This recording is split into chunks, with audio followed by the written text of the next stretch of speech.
देशात पुन्हा एकदा लॉकडाऊन लागणार का, अशी चर्चा सोशल मीडियावर सुरू झालेली आहे. आणि या चर्चेला कारणीभूत ठरलेलं आहे नरेंद्र मोदी यांचं संसदेमधील वक्तव्य. कोरोनाच्या काळामध्ये कोविडचा सामना आपण सर्वांनीच एकजुटीने केला आहे. आता पुन्हा एकदा आपल्याला एकजुटीने ह्या सगळ्या परिस्थितीचा सामना करण्याची गरज आहे, असं वक्तव्य नरेंद्र मोदी यांनी संसदेमध्ये केलेलं आहे. कोरोनामुळे अख्खं जग थांबलं होतं आणि सध्या मध्य आशियामधला आणि मध्य पूर्वेमधला संघर्ष या सगळ्या गोष्टीला कारणीभूत ठरत आहे. पेट्रोलचे आणि डिझेलचे भाव वाढलेले आहेत. पेट्रोल आणि गॅसची सध्या कमतरता आहे. पेट्रोल आणि डिझेल घेण्यासाठी लोकांच्या लांबच लांब रांगा लावलेल्या जात आहेत.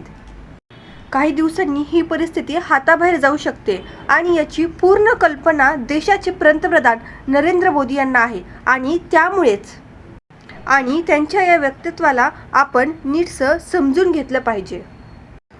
पंतप्रधान नरेंद्र मोदी स्वतः म्हणालेत, या संघर्षाचा परिणाम दीर्घकाळ असू शकतो.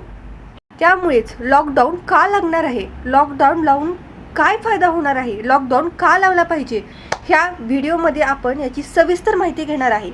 चला तर मग आपण जाणून घेऊयात. पण त्याआधी तुम्ही मराठी वाण्याला सबस्क्राईब केलं नसेल तर चॅनलला लगेच सबस्क्राईब करा, कारण या चॅनलवरती तुम्हाला मराठी माणसाला उपयोगी पडणाऱ्या सर्व काही गोष्टी पाहायला मिळणार आहेत. राज्यसभा आणि लोकसभेमध्ये पंतप्रधान नरेंद्र मोदी यांनी भाष्य केलं आणि विशेष म्हणजे ज्याप्रमाणे आपण कोविडच्या काळामध्ये एकजुटीने राहून संकटांचा सामना केला, त्याप्रमाणेच आत्ताही देखील आपल्याला एकजुटीने राहून या संकटांचा सामना करावा लागणार आहे, असं वक्तव्य नरेंद्र मोदी यांनी केलेलं आहे.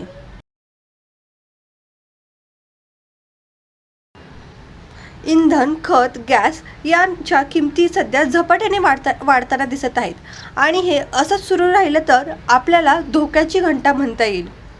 नरेंद्र मोदी यांनी भाषणामध्ये आपल्याला पुन्हा एकदा तयार राहावं लागणार आहे असा उल्लेख केला आहे. त्यामुळे लोक ह्या भाषणाचा आपापल्या परीने वेगवेगळा अर्थ लावत आहेत. ज्याप्रमाणे कोविडच्या काळामध्ये जणांना ज्या परिस्थितीचा सामना करावा लागणार आहे, तसंच पुन्हा एकदा होणार का, पुन्हा एकदा लॉकडाऊन लागणार का, असा प्रश्न सगळ्यांसमोर पडलेला आहे. इराण विरुद्ध इस्रायल आणि अमेरिका हा संघर्ष सुरू होऊन जवळजवळ आता 1 महिना होऊन गेलेला आहे. इराणचे सुप्रीम लीडर अयातोल्ला खामेनी यांना इस्रायलने संपवल्यानंतर इराणने इस्रायल आणि अमेरिकेला चोख प्रत्युत्तर दिलेलं आहे. अख्ख्या देशातले अमेरिकेचे तळ उद्ध्वस्त केले, तिथल्या ऑइल प्लॅन्टवरती हल्ले करून ते सुद्धा उद्ध्वस्त केलेले आहेत आणि तिथल्या स्टेट ऑफ हुर्मुझ म्हणजेच इस्रायलच्या हुर्मुझच्या समुद्रातील जहाजंसुद्धा अडवलेली आहेत. तो मार्ग पूर्णपणे बंद केल्यामुळे सध्या संपूर्ण जगामध्ये हाहाकार माजलेला आहे आणि या सर्व परिस्थितीचा सगळ्यात जास्त परिणाम हा भारताला होत आहे, कारण आपण त्या तेलांवरती सगळ्यात जास्त अवलंबून आहोत. भारत देशाची 60 ते 65% गरज ही बाहेर देशातल्या आयातीवरती अवलंबून आहे आणि त्यामधली 90% आयात ही आखाती देशामधून केली जात आहे आणि त्याचा मार्ग याच हुर्मुझच्या सामुद्रधुनीतून येतो आणि सध्या हा मार्गच बंद पडल्यामुळे देशामध्ये तेल आणि गॅसचा सर्वात जास्त तुटवडा आहे. आधी शहरामध्ये वापरलेला जाणारा गॅस सरकारच्या उज्ज्वला योजनेमुळे खेड्यापाड्यांमध्ये देखील पोहोचलेला आहे. त्यामुळे ग्रामीण भागातही गॅसची सगळ्यात मोठी मागणी आहे. त्यामुळे आता सगळीकडेच, शहर असो किंवा गाव असो, सगळीकडेच गॅसची मागणी वाढत आहे आणि आता हा साठा हळूहळू संपत आलेला आहे, कारण युद्ध सुरू होऊन आता खूप जास्त दिवस झालेले आहेत आणि ही सगळी परिस्थिती अशी सुरू राहिली तर महिन्याभरानंतर सध्या परिस्थिती आपल्याला जशी आहे त्यापेक्षा सुद्धा वेगळी परिस्थिती बघायला मिळू शकते. आणि आपल्या भारताचे पंतप्रधान नरेंद्र मोदी या सगळ्या गोष्टीवरती खूप जास्त लक्ष ठेवून आहेत आणि हे सगळी परिस्थिती कधी थांबणार आहे अशी शाश्वती नरेंद्र मोदी यांना सुद्धा नाही आहे आणि त्यामुळे सर्व देशवासियांना नरेंद्र मोदी यांनी तयार राहा असे आवाहन केले आहे. कोविडसारखी परिस्थिती आपल्या देशामध्ये पुन्हा येऊ शकते. पेट्रोल आणि गॅसच्या तुटवड्यामुळे लॉकडाऊन लागू शकतो का, असा प्रश्न सगळ्यांनाच पडलेला आहे. आणि आपल्या दैनंदिन दिनचर्येमध्ये पेट्रोल आणि गॅस हे घटक अत्यंत महत्त्वाचे आहेत आणि आपल्याकडच्या इंडस्ट्रियल एरियामध्ये हे घटक खूप जास्त प्रमाणात वापरले जातात आणि त्यांना जर ह्या गोष्टीचा तुटवडा पडला तर याचा खूप मोठा परिणाम होऊ शकतो। आणि आता जर आपण परिस्थिती पाहिली तर सध्या हॉटेल आणि रेस्टॉरंट खूप सारे बंद पडलेले आहेत आणि काही पडायच्या मार्गावरती आहेत, कारण बुकिंग करून देखील गॅस मिळणं खूप कठीण झालेलं आहे आणि त्याचे रेटही खूप जास्त वाढलेले आहेत। त्यामुळे हॉटेल आणि खानावळीचे रेटसुद्धा वाढलेले आहेत आणि व्यावसायिकांना ते अजिबातच परवडत नाही आहे। त्यामुळे हॉटेल आणि रेस्टॉरंट देखील बंद पडू शकतात। शहरामध्ये आलेले बरेच विद्यार्थी, कामगार याच रेस्टॉरंट आणि खानावळीवरती अवलंबून असतात आणि तेच जर बंद पडायला लागले तर या लोकांनी खायचं काय असा प्रश्न पडणार आहे आणि त्यामुळे हे लोक गावाकडे स्थलांतर करत आहेत। आणि जर इंडस्ट्रियल एरिया बंद पडला तर शहरामध्ये राहून फायदा तरी काय असा प्रश्न देखील पडलेला आहे। त्यामुळेच अनेक लोक गावांकडे जात आहेत। सध्या लोकांनी पेट्रोल आणि गॅसची साठवणूक सुरू केलेली आहे। गॅसचा काळा बाजार देखील झालेला आहे। त्यामुळे सध्या सगळ्याच गोष्टीच्या किमती खूप वाढत चाललेल्या आहेत आणि असंच जर सुरू राहिलं तर लॉकडाऊनसारखी परिस्थिती नक्कीच येऊ शकते असं समोर आलेलं आहे। आणि या सगळ्या गोष्टीमुळे रुपयाची किंमत देखील घसरलेली आहे। आपण तेल हे डॉलरमध्ये खरेदी करतो, त्यामुळे घसरलेल्या रुपयामुळे आपल्याला तेल देखील महाग पडणार आहे आणि ती किंमत ही सर्वसामान्य लोकांना परवडणारी अजिबात नसेल।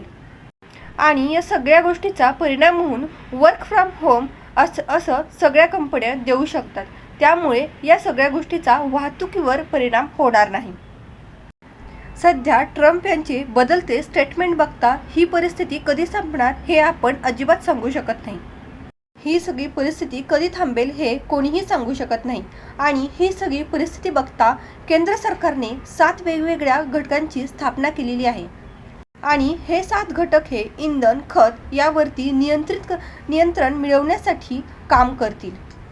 भारतामध्ये अनेक लोक लॉकडाऊन लागणार की नाही या सगळ्या परिस्थितीमध्ये संभ्रमात आहेत। सध्या लोक इंडिया लॉकडाऊन अगेन, लॉकडाऊन लागणार का अशा गोष्टी इंटरनेटवरती सर्च करत आहेत। हा सगळा तणाव निवळण्यासाठी सध्या भारत देश हा इराण, इस्रायल आणि अमेरिका यांच्या संपर्कात असल्याचं नरेंद्र मोदी यांनी सांगितलं आहे।